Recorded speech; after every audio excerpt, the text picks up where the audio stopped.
Could this be a massive clue as to what Onyx is planning to announce on July 1st? Because they are planning for something pretty massive, allegedly, in terms of an announcement. Why do I say that? Well, it's because they recently made a post saying how we're developing, and I quote them, right? Again, they say we're developing the XCN native Onyx Layer 1 for a reason. This could mean something. And I think, if anything, it could hypothetically mean either something is looking to build on Onyx, maybe they're looking to have a partnership, or maybe they could be integrating with something. It could be a lot of possibilities, but I'll discuss all that in today's video, despite the price not being the best. And I'll talk about why this doesn't really faze me later. However, I first want to clarify nothing I say is financial advice, and I am not telling anyone to do anything. Well, again, let's just kind of give a background story when it comes to this. Onyx not too long ago said they're going to be announcing something on July 1st, and they've been kind of, talking a lot about it. So apparently, it seems like a big deal. Now, the thing is this, of course, we don't know what it is currently because we're not on July 1st, right?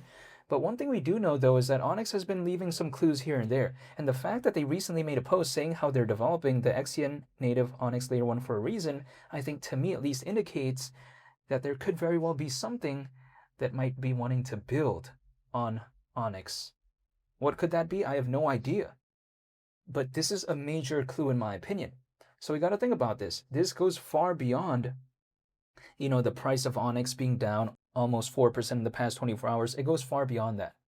This right here is for more of a long-term type of mindset, because if something truly massive, let's say a bank or an enterprise or something like that, builds on Onyx, could you imagine how that would transform Onyx in a pretty impressive way, especially moving forward?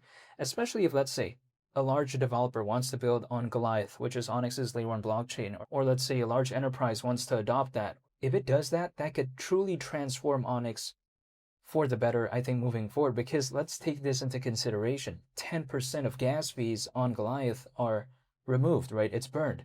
So we got to think about that. So the fact that they even say that they're developing the XCN native Onyx Layer 1 for a reason, it showcases a clue.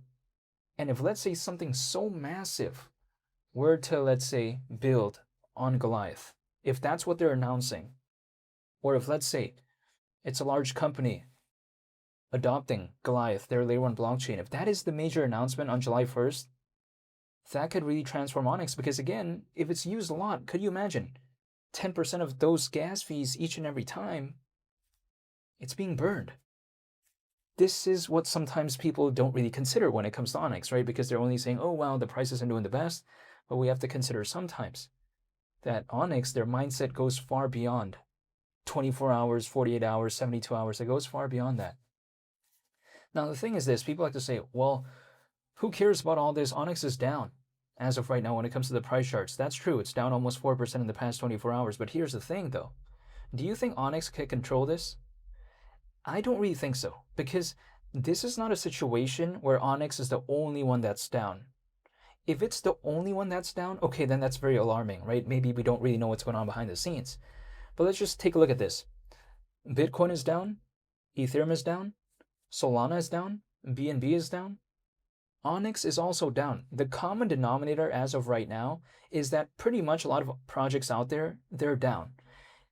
A random meme I've never really heard of is down. Onyx is down, so is Bitcoin.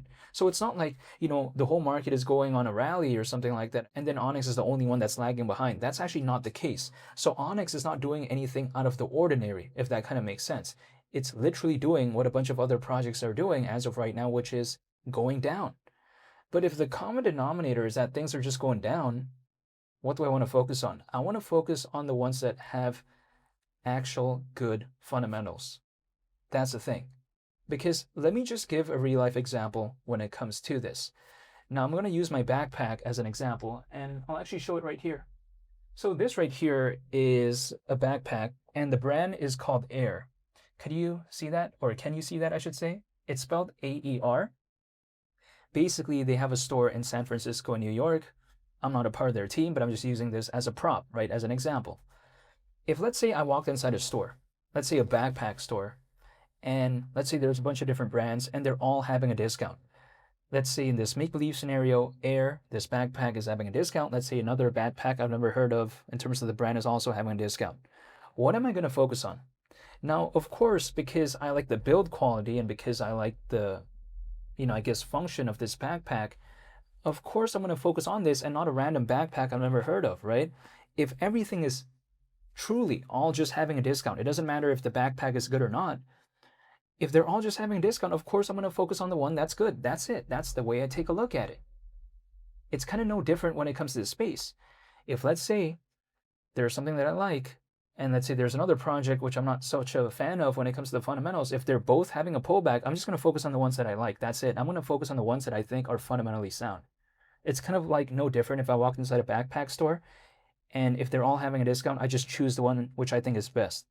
It's really no different in that situation. That's pretty much about it. So yeah, I'm going to put this backpack back, but it's just an example, right? It's just an example to use. And by the way, I even have their laptop case as well. I mean, I have a bunch of stuff from Air, by the way, I'm just saying. But yeah, it's kind of cool, right? This laptop case. But yeah, besides that. When it comes to Onyx, though, as of right now, the anticipation seems to be shifted a little bit because people now don't really consider what they're planning to launch on July 1st to be a big deal anymore just because things are down. But here's the thing. Things usually, when it comes to this space, hypothetically, I've never seen a permanent bear market ever. Now, I've seen projects shut down, basically. I've seen projects close up shop. I've seen that before. However, when it comes to the market overall, I've never seen it have a permanent bear market. I've just never seen it. Could Onyx survive? Who knows? But we got to think about this. Even at a time like this, they're planning to announce something so massive on July 1st. So you got to think about that. Other projects out there, they're looking to reduce their activity. Onyx is looking to increase their activity at a time like this. And what usually survives a market downturn? It's typically the projects that have good fundamentals. And Onyx being focused on global trade and finance, I don't see why it's such a bad thing. People like to say, oh, Onyx has too much competition though. That's where I completely disagree because it has good competitors, like for instance, Zebic, XDC, Stellar, Ripple, XPR, Swiftcoin. It has those competitors, but it's not too many, right? It's not like there's 50 of those archetypes. It just doesn't exist as of right now. So Onyx is operating in a market, niche, I should say, that doesn't have too much competition. So why is that a bad thing? I don't think it's obsolete because it just doesn't have that many to compete with. And here's the thing. The global trade and finance niche within this space historically has been something that has continuously gotten attention, especially if the market were to recover. Now, if let's say the market were to truly recover and the attention flows back in, keep in mind there's just not that many options within that specific market to choose from because there isn't that many that are that popular. So if Onyx is one of the few, naturally, the attention, if it were to come, it's going to be more concentrated on the ones that do exist. And Onyx happens to be one of the few that are popular and do exist. That's the thing. But I'm not telling anyone to do anything, but I'm just saying. When it comes to Onyx as of right now, the market cap is around 150 million. So people are like, whoa, wow. It's around 6 times lower than where it once was last year. It is true because last year the market cap was around $1 billion at one point. So we're pretty low as of right now. But here's the thing. Is that a concern for me? No, because the lower something is, the happier I'd be for hypothetical dollar cost averaging reasons. Now, will I ever be able to know the quote-unquote bottom? Absolutely not. There's no way I can know that. But what I'm doing is I'm dollar cost averaging once every approximately 30 days. So what that means for me is that, okay, maybe I dollar cost average a certain amount in this particular month, and then maybe next month it goes a little bit lower, or maybe the month after that it kind of hovers somewhere in between. What happens is over the long term, it kind of evens itself out, right? So I'm not trying to guess, I'm just trying to stay in the market. I'm trying to spend time in the market. I'm not trying to time the market, if that kind of makes sense. Warren Buffett said something along those lines, I believe, quite some time ago, and I kind of think about it no different here.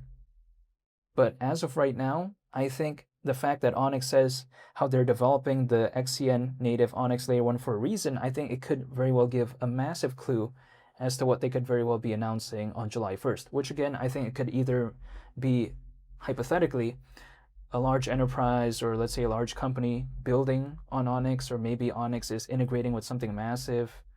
somewhere along those lines, but we don't know for sure as of right now. Now, another hypothetical possibility could be that Onyx might have a partnership or a collaboration of sorts with Stellar or maybe even Ripple. Now, people like to say, whoa, that's too far-fetched.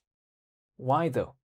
Zebic, Onyx's closest competitor, they have a partnership with both Stellar and as well as Ripple. So if Zebic could do that, why can't this one too? That's just my mindset. Now, there could be a lot of possibilities again as to what they could announce on July 1st. We'll wait and see. But if any of the aforementioned hypothetical possibilities I mentioned before did happen, wouldn't surprise me whatsoever. But of course, we'll wait and see. It could be something else. I have no idea as of right now, but if it was anything I mentioned before, it wouldn't surprise me either. That's the thing. However, I'll be sure to make more updates moving forward when it comes to Onyx. So I want to say thank you so much for watching. I hope you all have a very nice day. It's Wendy the Captain. I'm out. Peace. Bye.